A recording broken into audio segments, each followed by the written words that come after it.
Hey guys, we're going to do section 4.2, whiteboxing. Okay, so create your first level. We are going to get started with your big, huge creative project, if you haven't already got it started.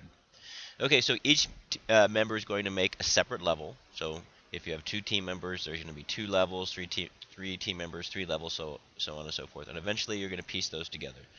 The first step is to design your level on paper, so with a map, and then the second step is to do the white boxing. And write this down in your notes. Also, by the way, write down this at the top of your, write 4.2 at the top so I know where you're at. Okay, so write this down. Is creating the basic level with white boxes or primitives is what we have already done in Doomcraft, so that later by adding 2D images we can make it look more realistic. So you start off with a white wall, and then eventually you put a 2D texture on it to make it look like brick or block or whatever it is. Okay, so basically here you design your level like this, and then you're going to put some sort of not like, you don't want it to look like this, but you're going to put some sort of picture on it like this to make it look realistic. Okay, that's white. So add white boxes to make the level, and then add 2D images to it later.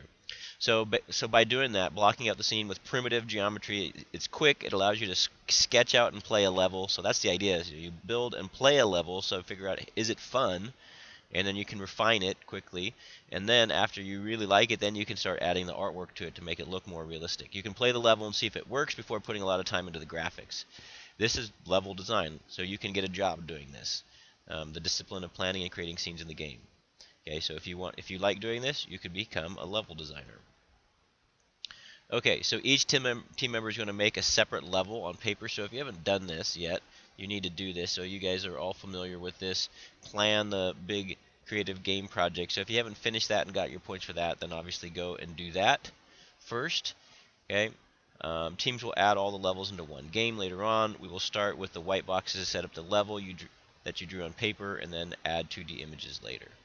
Okay, so I'm going to go through this quick. We already did this for lesson 2. So choose file, new project, name the project with a good name, save the default scene with a good name. Go ahead and do that if you haven't done so already, and hit pause. Add floors and walls. So just like we did in lesson 2, you're going to add floors and walls. So you're going to lay it out like you did in your map that you drew for me.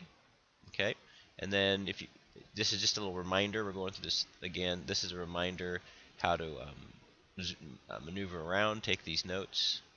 Okay, build 4 outer walls. You don't have to build 4 outer walls, but you're going to build the walls how you have it planned.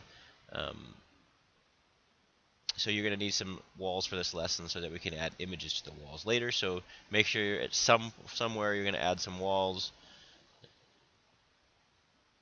Okay, make sure you establish linkages. You might want to shrink the whole thing down at some point, and so you don't want to have to shrink each wall one by one.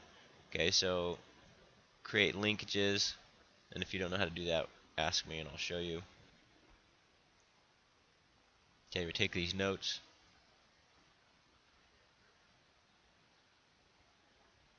Okay, do this. Okay, try that. All scene objects are instances. Write this down. Game object and will inherit all of the characteristics of the superclass. Game object is a container for a bunch of components. Okay, so if you want, you can add point lights, spotlights, and directional lights. So here's an example: directional light, point light, and spotlight, just like we've already done before. So add your lights. Do this.